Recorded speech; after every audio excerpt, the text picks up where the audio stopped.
how did 3 6 Mafia come together? Well, actually, Paul and Lord Infant was doing their thing, and Juicy and Juicy J was doing their thing. Paul and Lord Infant was doing their thing in Black Haven, and Juicy and Pat was doing their thing in North Memphis.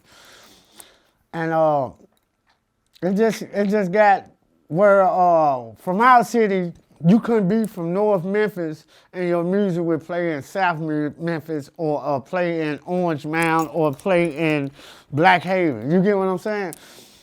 But when you heard somebody from North Memphis music played in South Memphis, you knew they was doing their shit. You know what I'm saying? They was on their shit. Their music sound good. Probably the promotion and the marketing that they had going on for themselves was pretty great or good, you know what I'm saying? And Paul and Juicy was like that. Don't get me wrong, we had DJ Squeaky, his shit did that. DJ BK, his shit did that.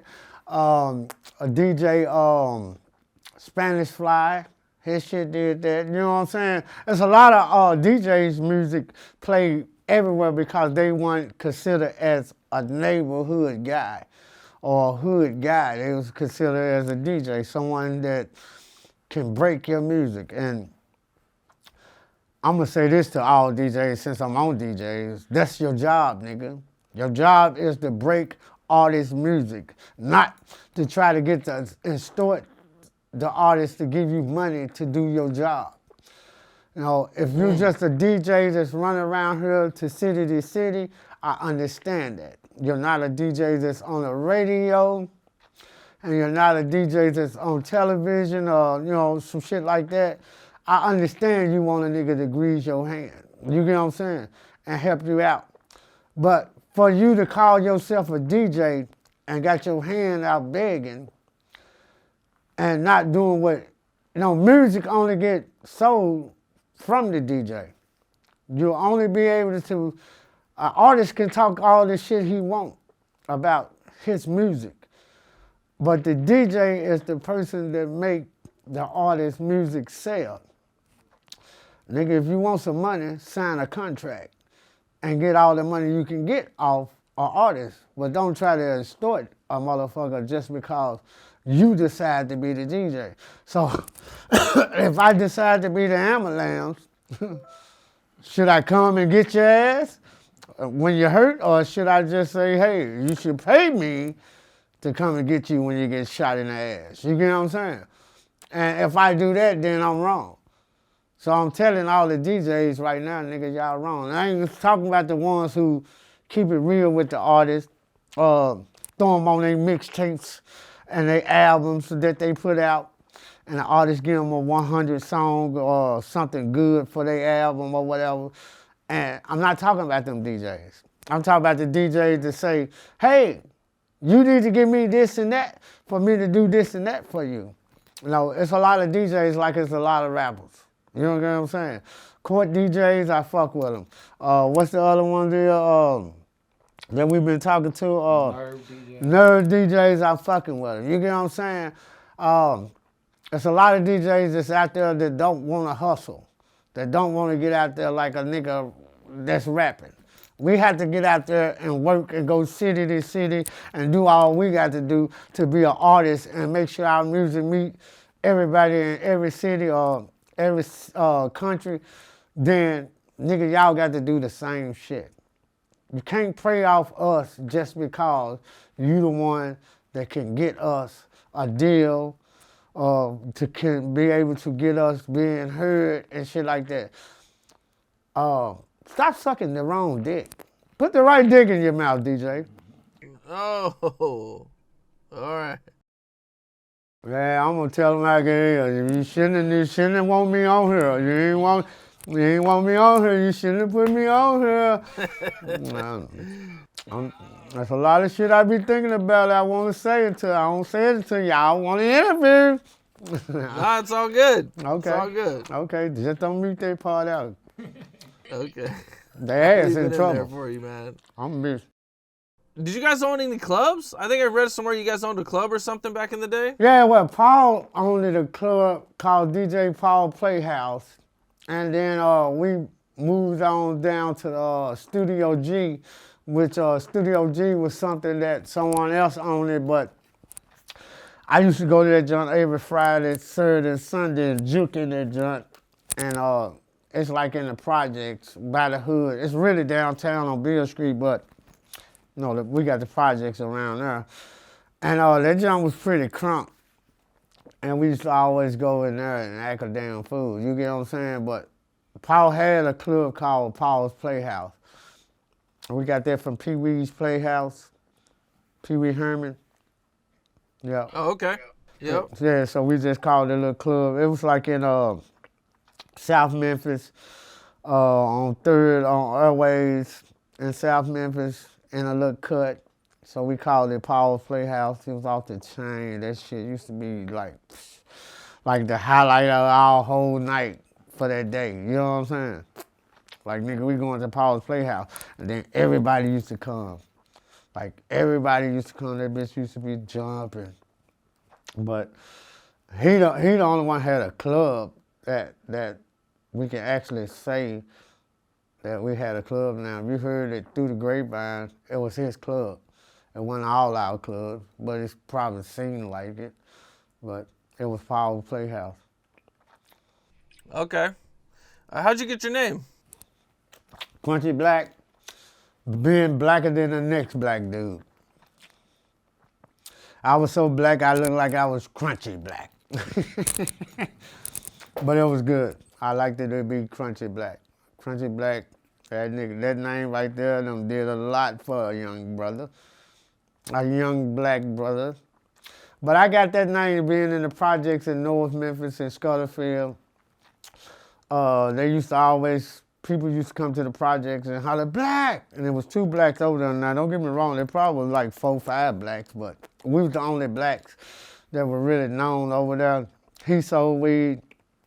I was rapping with 3-6 Mafia or hanging out with Paul and them at the time. And everybody knew that. So a lot of folks used to come over there and see me, and they used to come over there and see him because dude sold weed. And one day I was down at his house getting some weed and just hanging out with him. And he was like, man, I'm tired of coming out doors. I always got to come out the door when they be hollering, black! Because he thinking they trying to buy some weed and they might be coming looking for me. And I did the same shit till I just started saying, fuck it, I'm not going to get up. Mo got to knock on the door. But they used to always holler, black, black. And he was like, nigga, you blacker than me. And we put our little skin together and shit. And actually, I was blacker than him. And so he was like, look, nigga, your name Crunchy Black. You got to start telling everybody your name Crunchy Black. And I didn't tell everybody, but everybody else told everybody, and it worked. So I'm running with it. I ran with it. It's in my back pocket, hanging off my pocket, and it say Crunchy Black. Okay. How did you meet DJ Paul? I met Paul on some DJ Paul shit. DJ Paul used to DJ when we was younger for a lot of people from the school. And school which he went to was called Hillcrest. It started in his school first, but people in his school that want to have a birthday party, they would pay Paul to DJ the party. Paul would DJ the party, and when he DJ the party, he would be crunk as a motherfucker. I don't know what that nigga had in his soul, but I think it was the devil. But all of had that. But he was so crunk where the parties used to be off the chains. You get what I'm saying? And I met him like that, just going to one of the parties that he had DJ'd at, and we hung out, kicked the bobo. You know what I'm saying? Where it came to a point where he liked me and I liked him, and we hung out all the time. And shit, we just ended up being together all the time. Me and that nigga used to be together all the time. How'd the name 3-6 Mafia come together? Well, they say me, Paul, and Lord Infinite, or, because some people say different, they say Paul Coop and Lord Infamous. And then some of them say Boo, Paul, and Lord Infamous was three other artists that Paul had. Paul had the artists, Juicy had artists. Remember I was telling you that people, albums, music wouldn't get played in a certain part of the city? Well, Paul and Juicy music would. You know, Juicy stayed in North Memphis, and North Memphis is pretty big, all the way from one end to the end, another end. That what made South Memphis pretty much big as fuck, cause Lil Fly and Gangsta Black used to say from end to end of South Park, SPL to SPV of South Park, but they music would play, Paul and Juicy music would play in the neighborhood, where it got to the point where Paul music and Juicy music met up probably in the middle of the city, and everybody just started jamming that shit to death, and they ran like that, you know. But the question of you asked that 3-6 Mafia was me, Paul and Juicy, Project Pat, and Lil Chat. You get what I'm saying? Or Project Pat and Chrome and his brother, I can't remember his name, or Project Pat, Juicy, and Lil Noid, cause all these guys was on Juicy label or rolling with Juicy, and Paul and Juicy music met up with each other, so we ended up joining together where it was Paul, me, Lord, Coop, and Boo, Chat, Pat, Lil Noid, MC Mac, and it was somebody else. Oh, Lil Chrome and his brother. Yep. So that's how we all met and ended up doing the thing together and becoming 3-6 Mafia. Paul took his artist, Juicy took for his artist. It wasn't that Juicy's artist didn't really make the cut of being in the group of 3-6 Mafia. It's just Paul had already had the plan. Paul already had the notion of having a group instead of just being by himself. You get what I'm saying? That DJ Paul shit was cool, and he knew about that, promoting himself, but he was more into having that group. You get what I'm saying? So I think it was a little different from him because Juicy wanted to be Juicy J. And ain't nothing wrong with you wanting to be by yourself, but, you know, he wanted to be Juicy J.